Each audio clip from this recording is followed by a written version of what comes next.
Good morning. This is Richard Cheng with the Sativa Segment. We're filming episode 26 today, and we have a very special guest all the way from California. Before we get started, though, I'd like to say this episode is fueled by Ritter Spencer Cheng. It's a full-service law firm based in Addison, Texas. We have offices in Minneapolis and Miami as well. If you want to learn a little bit more about it, feel free to go to ritterspencercheng.com. Matt, it's so good to have you here. Well, it's good to be with you. I know we've been talking about doing this for a while, and no better time than the present, given all the changes in the world that are happening, and being back here home base in Dallas, Texas. There are a lot of changes, huh? A lot of changes. Yeah. So, Matt, you flew in all the way from California last night. I did. Okay. So, I've known you for a number of years, and you've always been in California, but you're actually from Texas. Yep, born and raised. Yep. I think they say you can take the Texan out of Texas, but you can't take the cowboy out of the Texan. So that's right. It's always going to feel like home. Now, what part of California do you live in? Los Angeles. Okay. And what took you out to California originally?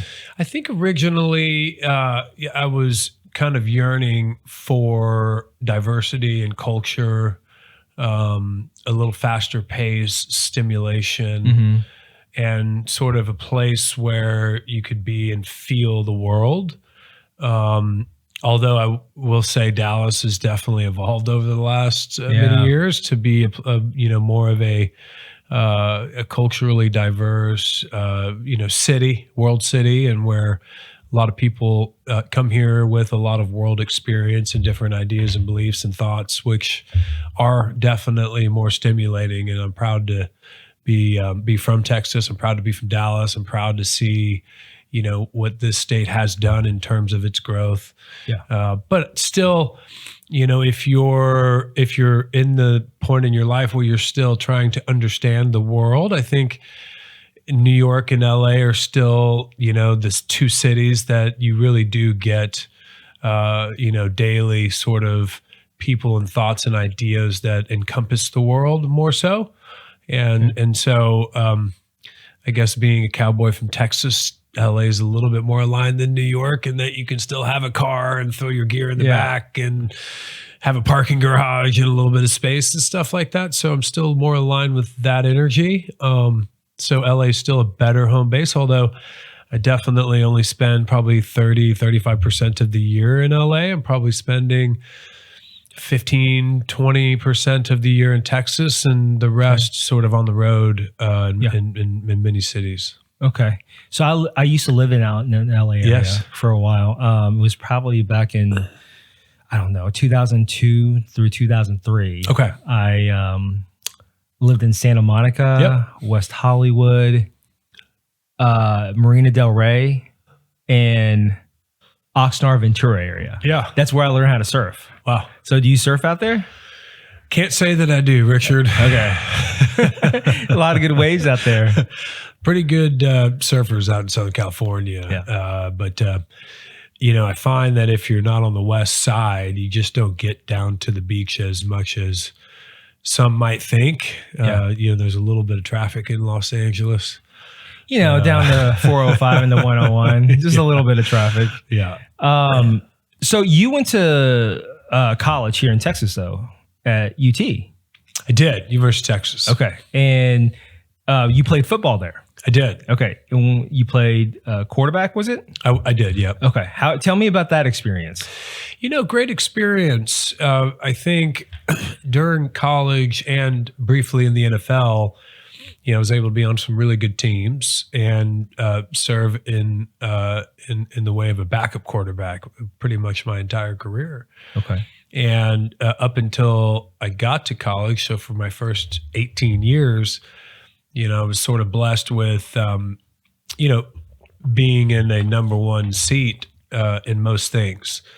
And through my college and NFL career, at the time, you don't like it. Of course, you want to be out in front and leading from the front. Yeah. But interestingly enough, that time, taught me how to lead in a servant capacity and help a team achieve greatness without being on the field.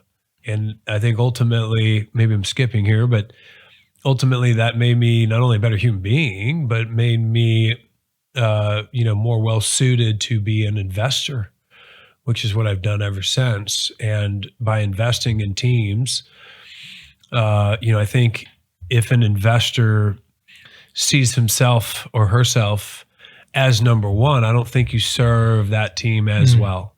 And so just that time spent being a backup quarterback in football for many years was a really interesting experience, which led to sort of being able to put these founders, in that seat of, hey, you're the leader here. Right. We're in service to you. We're supporting you not only with capital, but in any way we can.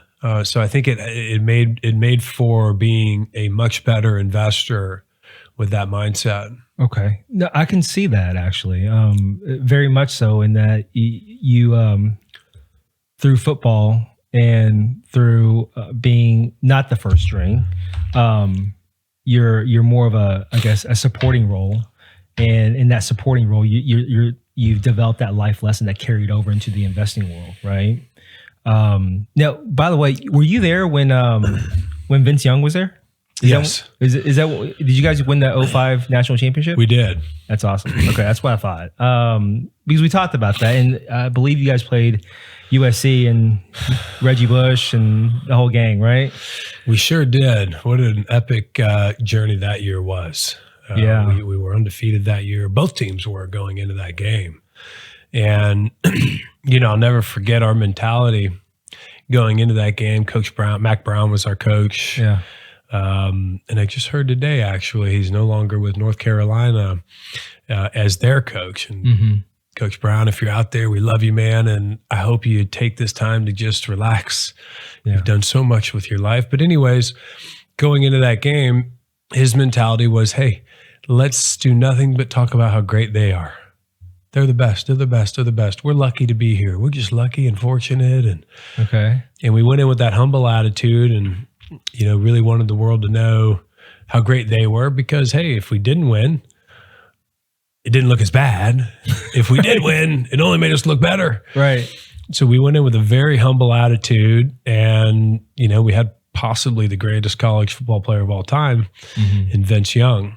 And God, he was a machine that year. He was unbelievable. Yeah, I mean, he was unbelievable. He it was really the Vince Young show in that Rose Bowl, wasn't it? Yeah, and like any team of people, whatever your team is, whether it be business or sports or family, it requires a team to win, and Vince knows that. But I think at the end of the day, outside his individual performance, what he did do was make everybody around him better.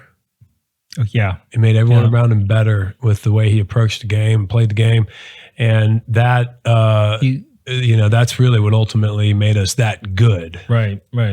Was his ability to get the best out of people. I mean, I'm sure elevating everybody's performance in the investing world is really kind of no different, right? Would you say? It's no different. And there's a lot of ways to lead. And, ultimately, by example tends to be the most motivational. And, he did that then. And that's something that I've taken through, the roles I've had as a leader and ultimately try to instill that into leaders that we service. Right. That, people around you can set all the processes you want. You can say all the things you want, but ultimately it's what you do and how you show up. And, people don't want to let you down. And I think he made everybody feel like they needed to, not be the weakest link. Yeah. No, I can see that. I mean, that's with a lot of competitive sports, right? And teams that are operating at a high level. So you want to keep up with the pack. You want to keep up with the pack. So, let's make a shift a little bit and talk about Arcadian Capital and really the VC world. How did you go from football? And I know you had a stint here in Dallas after football, and then you transitioned into the the venture capital world. And first of all, just feel free to tell the audience, what is VC? What do venture capitalists do? Well, it's a great question, Richard. And, what I would do is bring that back to, I think sometime in the 70s when, the powers that be decided to put in place some venture exempt rules, which really were pivotal, I think, in American strength and business and power, and in that you became incentivized more so than if you're late stage capital or public capital to be able to invest in companies that are young in a way that you become exempt from some of the burdens that you face as an investor, and in many cases incentivized to invest early, because it can become, quite intense to run an investment business, particularly when you're investing in public markets. Yeah. But even in late stage private, there's a lot of work that goes around just being compliant and doing things by the book. So if you look at the companies that really transformed America to be who we are today, they kind of came from the 70s and 80s when this venture world became, something that became viable and incentivized to go in early with companies. I mean, they talk about this 80-20 rule whereby, 80% of your companies in venture investing tend not to be your return. 20% of your companies tend to represent 80% of your return. And anybody who invests earlier stage, thinks in some point in time that they're not going to fit into that category, and most or a lot of their companies are going to turn out to be amazing and generate all these returns. But at the end of the day, usually that holds true. And so in order to do that, you've got to be able to put capital to work early. You got to be able to sit on that capital for many, many, many years. You got to be okay with, 8 out of 10 companies not being what you had dreamed. Right. So ultimately, out of that sort of line of thinking and through those rules, spawned all these great companies that are driving our economy today. Think about like those times, Microsoft or Google then, or, Facebook or whatever these companies are today. They were all at a point where they were being built out of a garage with a couple of people and an idea. Right.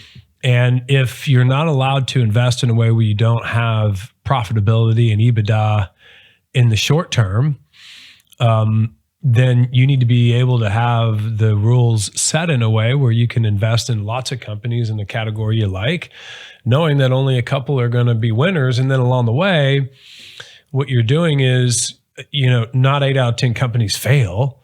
Yes, some will, but ultimately, if you invest with a strategy, then ultimately you're taking some of these companies that may end up being a widget or may end up being a direct competitor, and ultimately you're merging them and combining them together to create these big winners. I mean, if you go look at Google's, and I haven't seen it, but people that have invested in those companies back in that day tell me, if you look at Google's business presentation for an investor, their very first one, in the company that they were presenting, it's a very different company than today. So is Amazon. And all of them, right?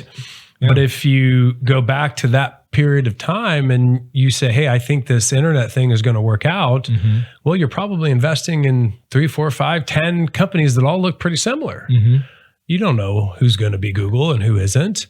But ultimately, I think venture is a really interesting category in that it allows for American investors or American companies and people around the world, but venture here allows you to invest in a way where over a long period of time, you're able to invest in companies that ultimately become great by taking positions and then helping those companies to grow and acquire inorganically and organically to become, big winners. Yeah. And remember Netflix? Do you remember? I just want to tell a story about Netflix. Do you remember how Netflix got started? I do know the Randolph family, who was a co-founder of Netflix, pretty well, and it's a great story. Yeah, apparently, like you remember Blockbuster back in the day, and to go get the video and to go return it, drop off, and everything else. And Netflix, if for those of you who are listening and you don't remember Netflix, you actually had to send back the CD, I think. And he thought that was just a dumb idea, and apparently that's how streaming really kind of took off, because why return stuff when you can just stream, right? Yep. With technology advancements. And I had read an article about how they went through their first couple rounds, and this. I mean, you can have with VCs, you're looking at early stage companies, but sometimes it can be too early. That first initial seed money from friends and family may not be appropriate for an Arcadian Capital or another VC fund. And then as it matures, but not too mature, obviously, then that may be more of an appropriate play for you. Tell me about that. How do you determine like where to invest with Arcadian Capital? At what stage are you guys looking at? Well, today, Arcadian Capital has evolved quite a bit, and a lot of this is cycle dependent, market driven. But to your point, there was a time, 2016, 17, 18, whereby, we had become very passionate about sort of the emerging wellness category. Okay. And, we identified, sort of some parts of the wellness movement that we thought had a tremendous amount of upside, and still do. Mm-hmm. And that was the cannabinoid molecules and the things hemp could do. And, we all those things remain true. But to your point, the tough thing about investing, and they did a study on this, whereby we wanted to understand over many, many decades, what were the most important factors ultimately when you're investing early that drove long-term success. And some of the things that we would all think of were definitely in there, but there was one that was so far and above more important than any other. And I say more important, meaning from a data standpoint, was far more consistent within companies that you invested in early that ultimately became successful. So I'd like to ask you that question. What do you think the number one most prevalent data point in ultimately an investment being successful when you're investing early is? Maybe name a couple and I'll tell you. I would think that you're investing in the team being the management top five, team, right? Team being very, very important. Probably profitability. Getting to profitability, right? Sure. Your EBITDA value. You're probably looking at quality of earnings over a long period of time. Okay. You tell me. You're the investor. Yeah, all those important. Yeah. Product market fit. Yeah. Market share. Yeah. All these things really, really important when you're looking at ultimately what is a successful investment from from a characteristic standpoint. The number one, by far, most important data point that you have to pay attention to when investing from an early stage is timing. It is the How do you quantify that though? Well, regulatory hurdles being a big component of it in many spaces, but not necessarily just regulatory. When you're investing in gaming or medicines or cannabis, things that have regulatory hurdles to achieve, then obviously that's a big one. But it could be even a normal category that you miss time. Timing being the most important thing, because if you have all the other things right, you invest in great people, it's the right technology, they're iterating, they're managing their, cash flow. You could have all those things be at a very high level. And then ultimately you mistime it, you lose. And there's plenty of examples where the people aren't necessarily the best and product market fit wasn't perfect and they didn't manage the cash flow perfectly and all these things, but yet they timed it perfectly and they did great. And Would you say luck has something to do with it too? When I think about luck, I think about it more as sort of like chance favors the prepared mind. Right. Or opportunity meets opportunity, or opportunity meets preparation, right? Yeah. Similar, right? So I don't think there are such things as coincidences personally. I mean, I'm a faith-driven guy and I believe in faith, but in terms of luck, I think in many ways, like you influence your own luck. Sure. And so I guess, but at the end of the day, in many categories, timing is a very big component. Okay. And so if you look at, and here's the other thing, most emerging categories have a very similar trajectory in that,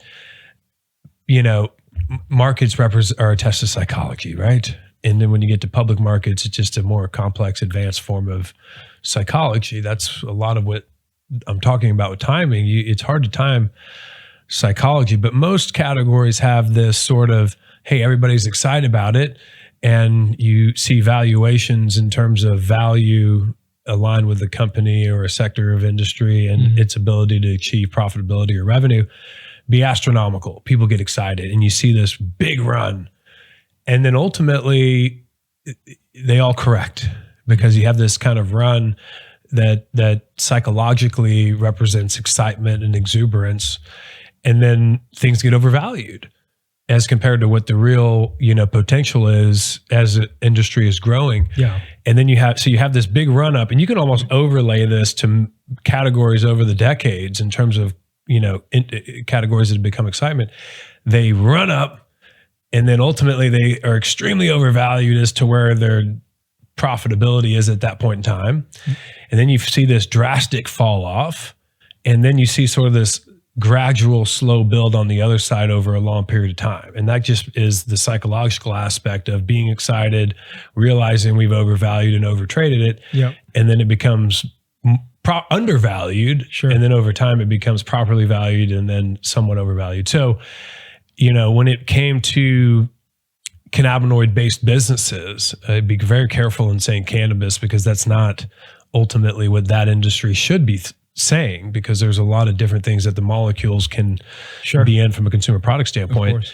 And then on the hip side, obviously textiles, fabrics, concretes, whatever, all those things are amazing. But the problem with any emerging space is, and if you go back 2014, 15, 16, 17, there was a great trade there, but you're playing that exuberance and things were extremely overvalued as to what the revenue was at the time or profitability. And so like all industries, it had to be corrected. And I think it was nice that it did that before COVID. And then over time, it's sort of clawing its way back. And I think it's going to be a great category moving forward. And so Arcadian, never really was about investing in cannabis, but we like the industry in a way that we believe there is a lot of categories in the grocery store and the pharmacy and with hemp and the Home Depots of the world. I mean, there's a lot of consumer categories that regulatory and regulation wise, if you timed it in a way where you traded in and out of that first cycle, you did very well.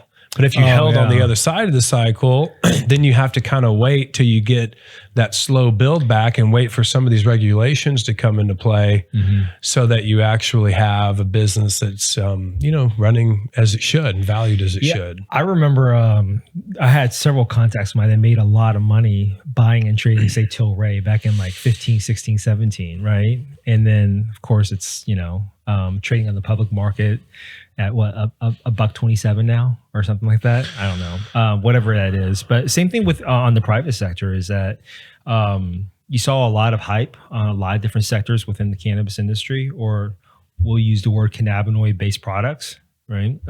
Because it doesn't always have to be plant touching. In fact, a lot of the companies I represent are in the cosmetic space or in the, beverage space, or sometimes it's in the brokerage space and some of the ancillaries. Sometimes it's technology or educational platforms.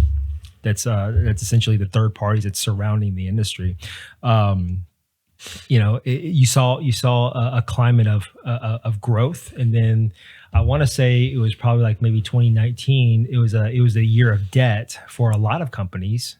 They took on large amount of debt. Then you went through 2020, 2021 that a lot of companies were divesting and liquidating their assets. to generate cash flow because they had cash flow challenges. So it was interesting to see that evolution. And then, of course, the last couple of years, it's been hard to access capital, right? It's been very hard with interest rates, and capital raising's been tough. You're right. But interestingly enough, if you look at, I don't know the exact numbers, but let's just say these are close. If you look at in that industry, the last 10 years of revenue, you're looking at roughly, let's call it 10 to 15% growth year over year. It's pretty good. Yeah. Yeah. If you knew that was going to be the case pretty consistently for 10 years, you think, okay, that we can invest in. And the issue is, as you mentioned, up until 2018, you had these companies which effectively look like manufacturing, farming, brick and mortar retail, supply chain.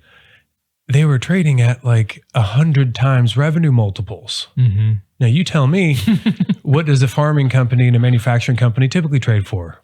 2 to 5 time multiple? Yeah, it's usually. I mean, depending on the space, depending on the geography, we'll say 3 to 8x, right? 3 to 8x. Yeah. But if you're a tech company, you're trading at an 8 to 15. Yeah. So when you're a brick and mortar retail business and you go do your comps, you pretty quickly realize that the average is, maybe in like a very mature industry is 2 to 4, maybe in a more of emerging space, maybe a 4 to 8. Yeah. But 100, you could grow at 200% a year and never really achieve the value that you had, ascribed to the business. So yes, it has been a great growth industry from a real revenue standpoint. And oh, by the way, job creation. Oh, by the way, taxes, paying taxes. Oh, by the way. So there are a lot of fundamentally amazing growth, data points that make it a great category. But when you allow it to trade at something that is so vastly, over and above what it should be, it doesn't matter because you're not going to get there. And so that's what ends up happening, why you have to have that recorrection, where now it's very easy to argue that they're undervalued based on real data points. Yeah. Although, a lot of reason to believe that is going to change here pretty soon. And so ultimately, if you did get in and out of it, if you got in when it was 2014 to 16 and you traded out of them in 17, 18, you're able to catch that exuberance. And then from 19 through 23 or 24 now, you haven't had any, real cash exits for investors. You've still seen some M&A and some other stuff, but you haven't seen that. And that's because there was that correction and then the rebuild. And going back to the timing comment, as we sit here today, you've still not had any significant federal change that has allowed these companies to receive new institutional capital. And so you've really never had institutional capital. And so if you're, family office or high net worth individual or wherever this capital was coming from, if you're not seeing your cash returns, you're not going to be that excited to put cash back in. Let's get out of cannabis. Right. You go just to the venture funds in the world, very few have returned any capital in the last 2 years in any category. And so you look at fundraising for venture funds the last 2 years, they've been down like crazy numbers. And so this goes back to the same point. If in fact the capital that's coming into a strategy is not seeing capital back, then you don't see that capital cycle back in because they've got to see some returns and then they'll put it back in. Returns, put it back in. And so when enough time goes by that you don't have those returns, you're not going to get that capital. And because of timing with regulations, you haven't unlocked new capital, which institutional capital is significantly larger in size than family office and high net worth capital. So as you said, what do you do then? Well, you take on a lot of debt, take on a lot of credit. And as that cycle continues where you don't have this new equity capital coming in, then companies are forced to even take equity at debt-like terms, which can be very burdensome. So you need to see some regulatory change and the excitement to unlock new capital and B, give indicators that the institutional world is upon us, in which case valuations will increase, in which case the capital that supported that space receives returns and then is excited to put capital back in. Same thing in the venture world in any category. I think what we hope to see is a recorrection in valuations across venture. Even outside venture, when you look at private equity or real asset financing, both are probably overvalued. And so what you've ended up having over the last several years in any category of investing is sort of this get to cash and hold back cash and be ready for a correction, so that when you enter a category, the real asset value is properly valued, or the company valuations, venture or private equity, are in line with profitability or potential of profitability, so that you're not overpaying. And I think we'll get there. I think there still has to be a correction. Markets have been pretty excited after the election. But at the same time, if you ask me, I think we're still due for a 10-15% correction from here going into first quarter. And I think it has to happen. If you're an economist, you're looking at it. And, I think there's $2 trillion in commercial industrial real estate debt outstanding that many people say 25% up to a third of it is probably, not something that can be repapered and penciled. So you will probably have some blood in the streets there.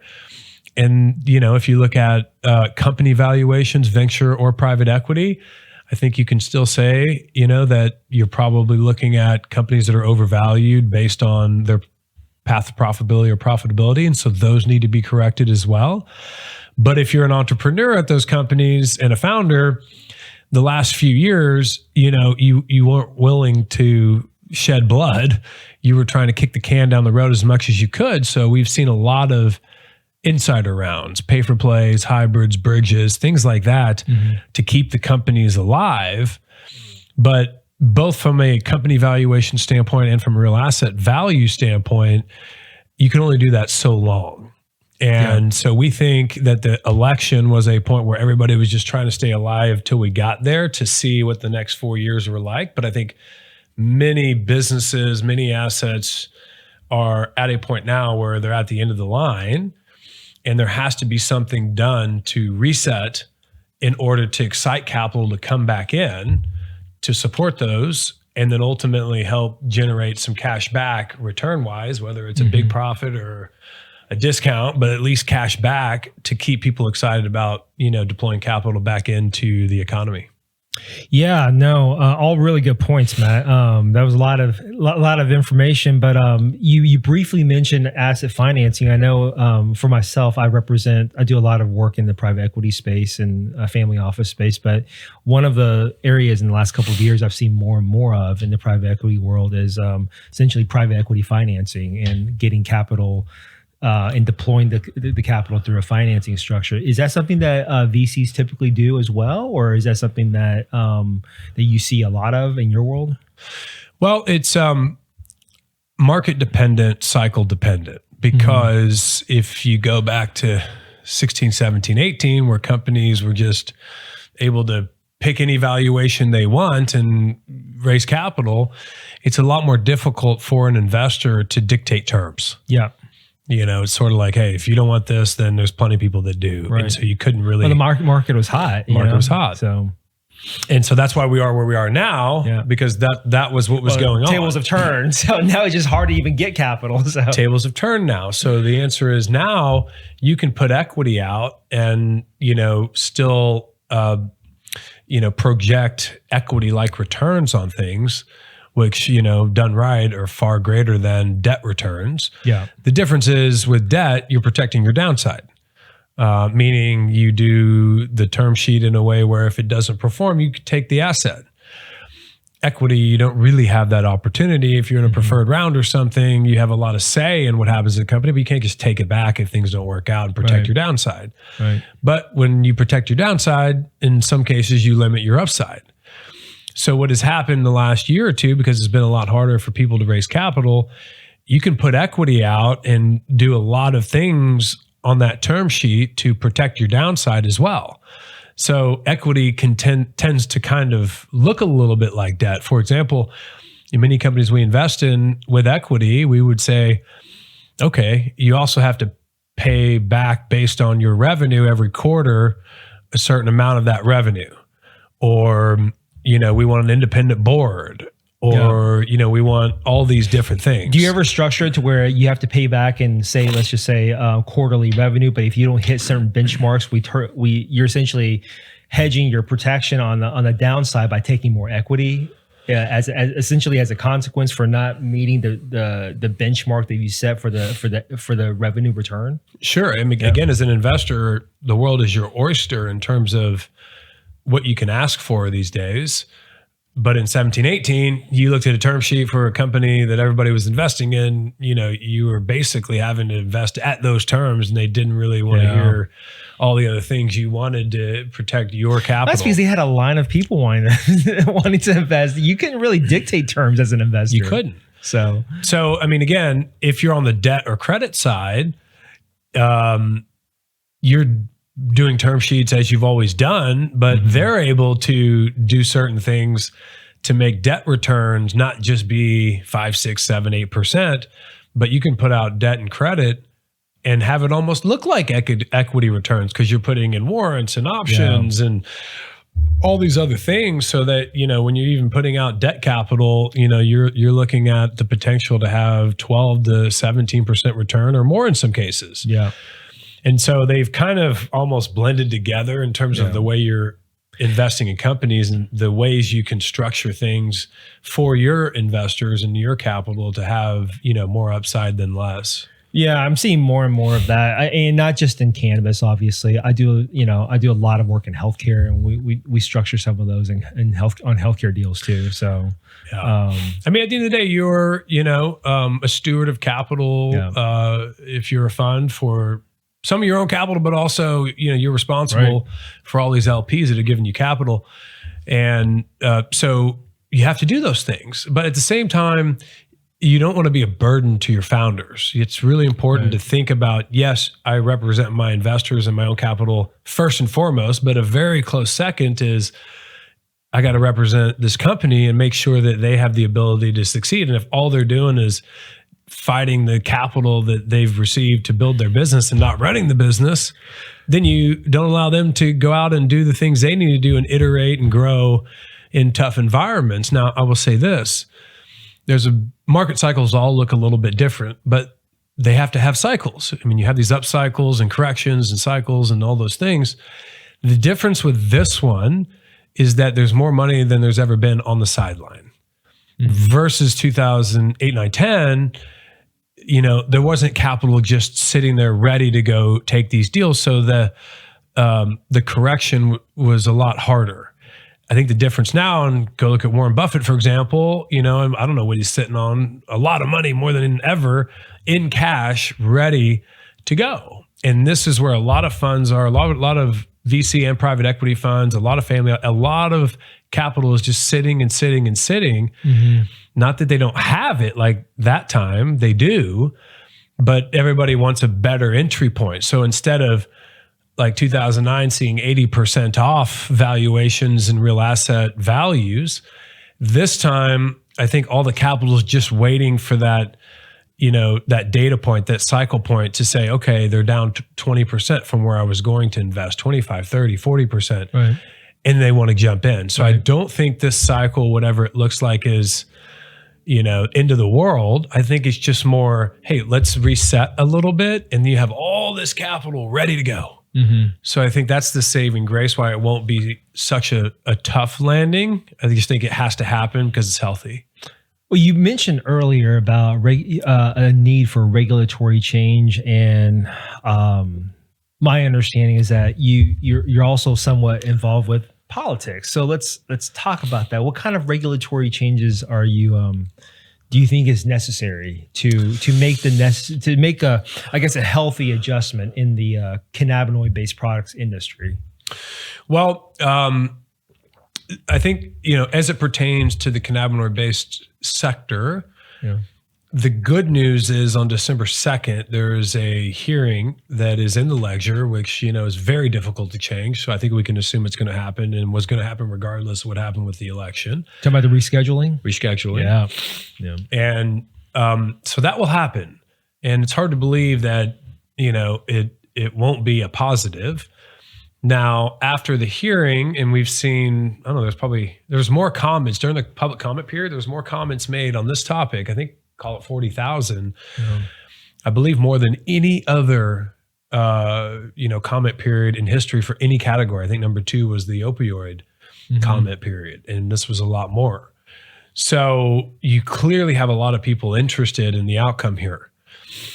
That does also mean that it takes more time to go through and understand how that many people feel. And think. I think a lot of different sectors and a lot of different people are going to have a vested stake in it, right? I mean, the FDA, from an FDA perspective, from a pharmaceutical perspective, from how it's going to impact the industry perspective. Well, I think the interesting thing here, and this is the philosophy we always had, which is why we never, at least when it comes to cannabinoid businesses, really ever invested in plant touching, because it's a much smaller component when you look down the road of where the molecular based part of the industry goes. Because if you look at the categories that it can infiltrate, you're looking at, things that oppose or conflict with alcohol and tobacco type stuff, which is what the industry looks like today. But ultimately, these are molecules that, if dosed properly and done properly, can be in any product in any convenience store or grocery store in any category, akin to sugar, salt, caffeine, things like that. It just, so it can have a pretty dramatic effect in any category. So therefore, you have a lot of sectors of industry that have to think about the long-term aspect of this. And then when you throw hemp in, now you're not just grocery store, convenience store. Yeah. You're looking at every hardware store in the world too, in terms of textiles, fabrics, concretes. Yeah. So almost every category of consumer, product is one that the regulators have to think about with this space. That is not something that happens very often. Every several decades does something like this happen. So to your point, a lot of regulatory lines of thinking have to happen. Now, when you take it from Schedule 1 to Schedule 3, now all of a sudden the tax burden becomes very different. So the bottom line for companies is better. And at the same time, you have the ability to infiltrate all these other categories that are not options today. So that is a very big one. Now, after the second, you could expect some period of time when you'll have opposition.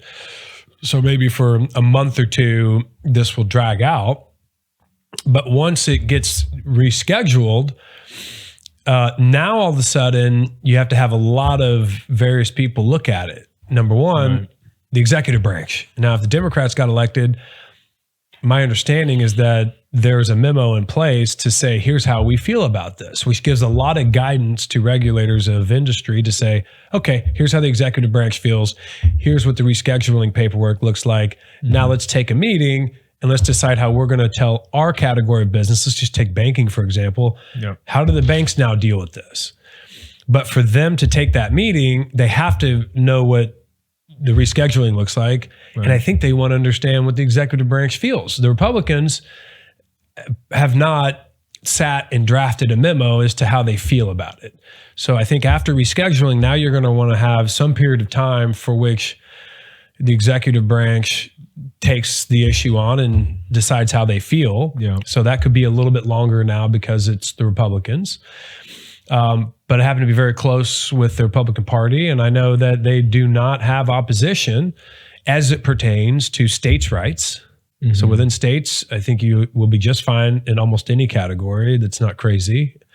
And then beyond that, in terms of federal medical, my understanding is that the Republican administration is not opposed to federal medical policy. I don't think any chance that the Republicans are going to look for some federal recreational I don't think so. I mean, I think the incoming administration, their position has always been pretty consistent in terms of let states preserve what states' rights have in terms of state-sponsored medical cannabis programs. Hasn't been a big staunch proponent of federal legalization, but have also concurrently recognized the benefits on the medical side. Yes. Right. And it's interesting we were talking about this because just this morning I was catching up on some news, and it's interesting that the individuals that's been put in place by this new administration in different sectors. So you have Kennedy that's going to be heading up HHS, and he's been very vocal about how he's actually in support of cannabis and for medicinal purposes. You have Vivek and Elon that, you know, they're over this new administration that's going to be created, and they're proponents of it. But then conversely, you have like, what is it? Marquet, whoever the new FDA commissioner is, I forgot her name, but then you have David Weldon, who's going to head up CDC, and then you have the new Attorney General. They're on the, you know, anti-cannabis side, at least from a standpoint of they haven't. I mean, Weldon's been pretty vocal about being very anti-cannabis. The other two, not as much, but the consistent message I've seen is the medical side has been supported from a bipartisan standpoint. Yeah, and you know, interestingly enough, here was something. I think we got most things right. Timing, we would have liked to see some things happen sooner, but one of the problems actually was that universally people agree when it comes to, you know, the medical benefits of these things, and universally sort of agree inside states. And so because of that, you didn't have the Democrats, Republicans take the issue on because both sides were pretty much the same. And when you are in an election cycle, you tend to try to find big differentiators that you can, you know, campaign on. Right. And this wasn't a big difference either side. And so you didn't see them make it a big issue. And I didn't really take that into consideration until close to the election as to why it wasn't getting a ton of attention. Now, does it deserve to get attention? Yeah, I think so. I think it has amazing, you know, characteristics and qualities. At the same time, what I've realized, and you know, we have our friend Brian Lanza, who's been a great proponent for many, many, many years, who's also close to the Trump administration. I think he's now formally, received some type of title. I forget what it was. News came out the other day. He's wonderful. He's going to be deep in there, and he's going to be talking about this topic a lot. And that's going to be a lot of his responsibility and job with those individuals to have these conversations. You know, I've been fortunate enough to be around a lot of these people that happen to be involved in this particular, election that they're on the prevailing side. And I think what I've realized is that there are a lot of topics that the truth is are a lot more important. Okay. And so sitting there thinking about the laundry list of things that need to be addressed, you know, this isn't in the top 10. Let me just put it that way. Right. Okay. It may not even meet the top 20. It may not even make the top 100. So, okay. Yeah.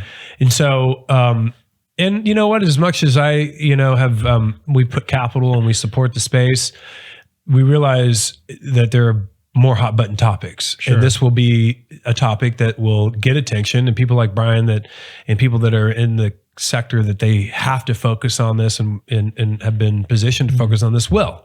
And we'll support them, and we'll make sure those conversations happen in the right time and the right way. But as we sit here today, there are a lot of things that need to be addressed, and you know, wherever you sit in terms of your political view, you know, my view is that no matter who won, they're not supposed to be your pastor. Okay. Yes, they have a lot of power to influence everybody, but we have different leaders for different reasons. And what I do like about the group that won is that they aren't necessarily tied to a lot of the old ways. And that becomes an issue when you're trying to iterate when you're trying to make things better. And I'm not saying every category of American business and politics and, school and healthcare and all that has to be totally redone. But certainly, like anything that thrives, ultimately evolves, it needs to understand its surroundings and grow along with that. So I think what you have is people that are sitting in there saying, I don't really care how it's been done in the past. We're going to look at it as it is today. And Elon and Trump and all these people that are there now, at least they aren't tied for their entire career to politics and, working alongside lobbyists and industry to achieve goals along the whole way. And now they're in this position to say, okay, I've got to do things the way they've been done because these people got me here. Right. So at least you're having a fresh lens in many ways. And I think if you're President Trump, you're surrounding yourself with different thinkers like the Elons of the world that are just looking at problems and trying to solve them and not thinking, oh, I've got to do it this way because this person helped me get here. And I've got to make sure I think about all these. And so as they're looking at stuff, I think they're saying, okay, hey, this doesn't look too bad. There's a couple things we can do better here. Oh, and here's this one. Why do we do it this way? This looks crazy. We got to totally break this down and rebuild this category of line of thinking.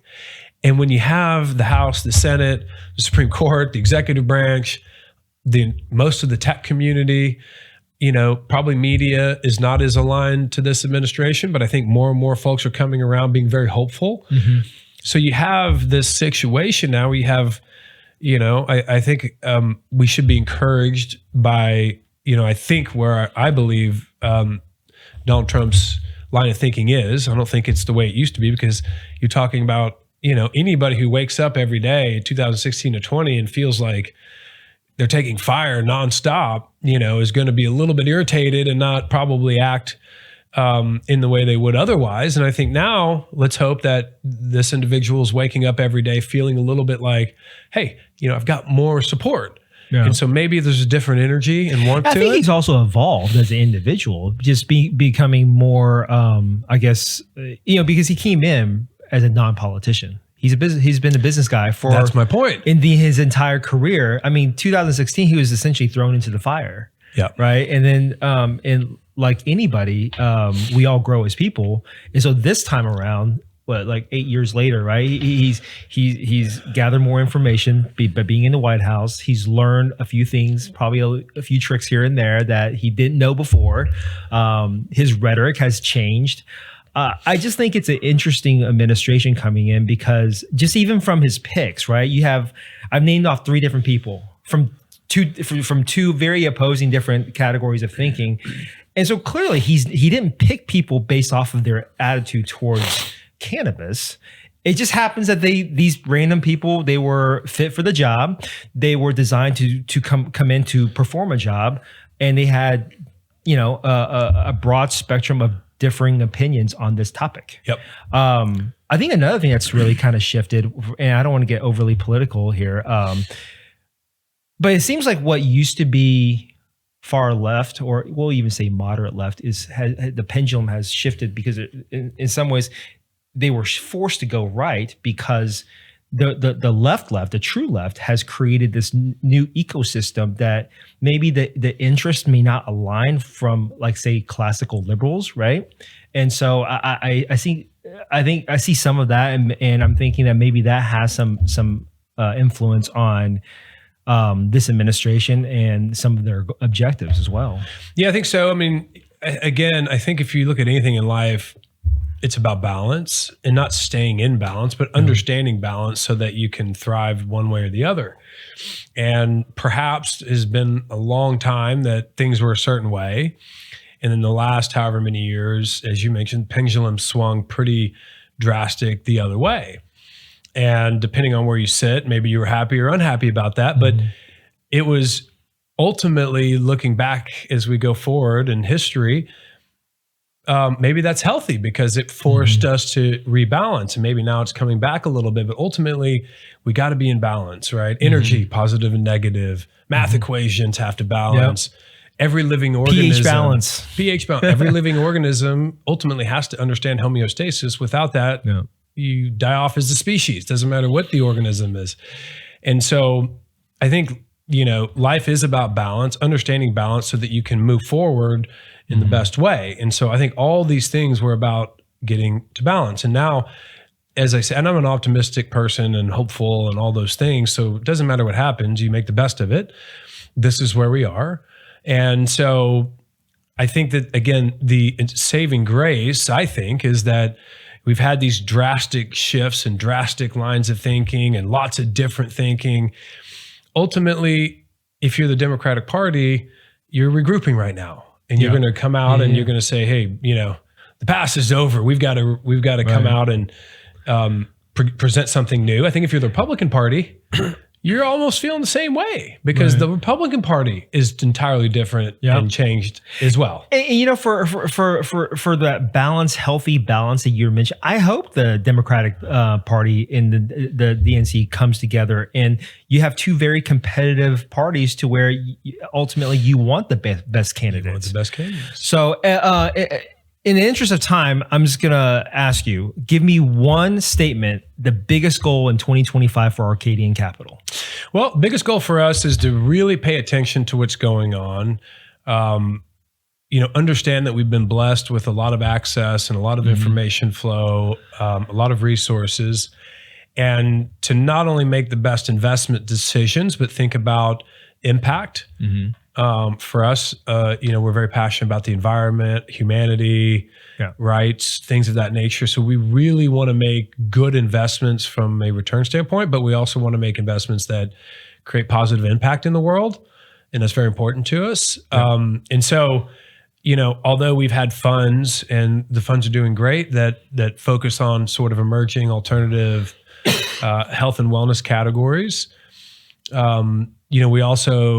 we're much bigger in scope and, investment in all categories through our SPVs, which is primarily, what we've been doing is focusing on, maintaining our funds, maintaining our investments within categories we have mandates in and being a great team there.